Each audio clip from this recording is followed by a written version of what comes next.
We're now joined by the ASEE President Stephanie Farrell. Stephanie, thank you for joining us. Thank you for having me. So, how was your year as president? This was a great year to be president. As you probably know, it was our 125th anniversary this past year. The organization is in a really strong position financially and in terms of strategic directions, thanks to strong leadership and good management over the last few years. One of the things that we focused on this year was on hearing from members what ASEE could do to serve members better.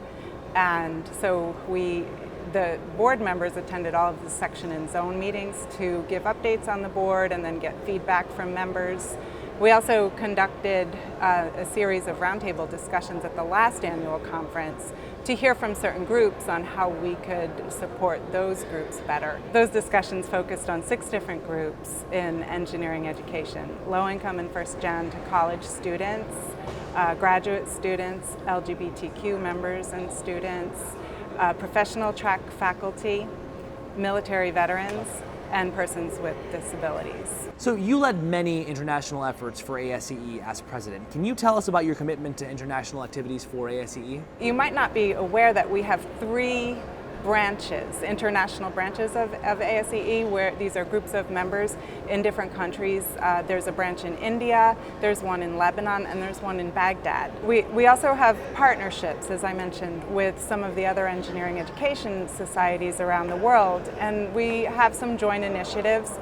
We attend each other's conferences as much as possible, but we also share ideas and work on joint initiatives like joint statements on issues that are important in engineering education. And finally, Wednesday is International Day at the conference, and this is where our international division and headquarters and some of our international partners all come together for an event that focuses on international engineering education. So after being president this year, what in your opinion are still the outlying challenges in engineering education?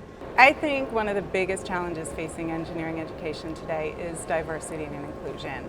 And diversity and inclusion is going to, the issues and the challenges are going to look a little bit different in every context in different countries. But it's a challenge that I think is faced universally. So we really need to increase our talent pool and make engineering education more accessible and more relevant to diverse pools of students. And so it's really not about what we teach, but how we teach and who we teach. Well, thanks for a stellar year as president, Stephanie, and thank you so much for your time. Thank you.